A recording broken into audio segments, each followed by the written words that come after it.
Hello and welcome to this video notes section.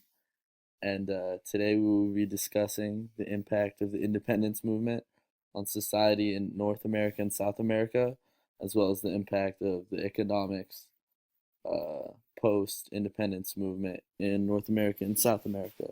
So let's get started. First, we have some background information. So Portugal was in control of Brazil, and but for the rest of South America, Spain was in control of the majority of it. And in Spanish colonial America, the main unit of organization was in a system of it was a viceroyalty system where the King of Spain appointed many viceroys to different parts of South America, and this system carried on post independence, except instead of the King of Spain, it was an elitist group. Instead of the king of, and instead of the viceroyalties, it was the elitist group as well that dominated the Creoles and the Mestizos. And in North America, they wanted representation for their taxes. Taxation, they were taxed without being represented, and yes, they were being held accountable for their actions by England and the King of England, King George III.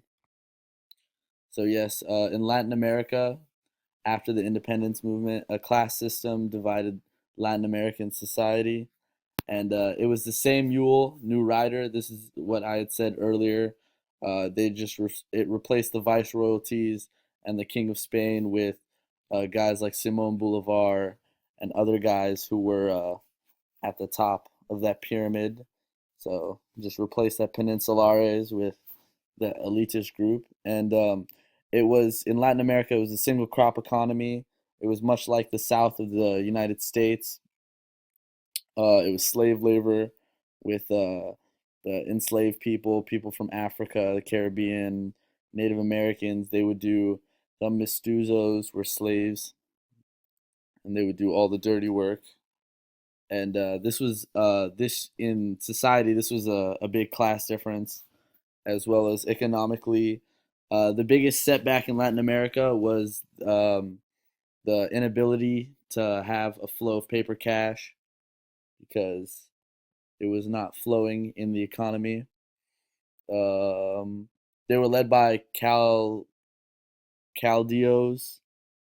and Simon Bolivar was one of the was he was the George Washington of Latin America, but he was not as humble as George Washington because he declared himself a dictator in Gran Colombia, and that did not turn out well for the Latin American people because it was just another system of corrupt government just being passed down from Spain to these new Caldios. And yeah, in Northern America, it was industrialization in the north, and it was an agrarian economy in the south. Everything was based off agricultural.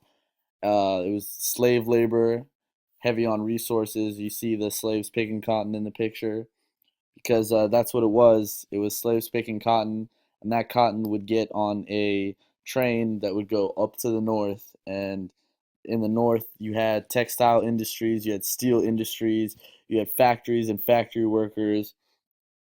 America at the time was very different socially from North and South, and you could see this later because this led to the Civil War. But very old-fashioned in the South. At the time, they were Democratic. That was early political parties. They were the Democrats, and in the North, they were the Republicans. They were liberal in the North, even though slaves had still been illegal in the North. But yes, George Washington has decided to take a different path than Simon Bolivar by letting go of some of that power and becoming a president instead of a king. And that was the main difference between him and the Caldios of South America. And yes, like I said, in the South, it was a slave-based economy. Cotton and sugar, other cash crops, they boomed. Tobacco. These slaves were poorly treated and they were just used as slaves to harvest the raw materials that were sent up to the north. And yes, and then we have the Native Americans who were affected heavily by the independence movement. They were forced to leave their homelands in both North and South America. They're killed off by the early conquistadors coming from Europe in South America. They were killed off by early colonial settlers coming from England and the Puritans and all of them. Uh, that was a shame. And then later on, after the independence movement, we see the Trail of Tears. We see Andrew Jackson forcing Native Americans to get out of their homeland due to they were affecting the economy because they were living in places that had cotton that needed to be harvested by African Americans that were being ruled by white plantation owners that was being sent up to an industrialized north. So you could just see, you can hear the class differences between all those different steps. But yes, the Native Americans were definitely heavily impacted by the independence movement, and they were forced to migrate from their homelands to other parts of America due to where they were living, and it's quite a shame. But that was the impact that the that was the impact of the in the of the industrialization and of the independence movement. And yes, that is it.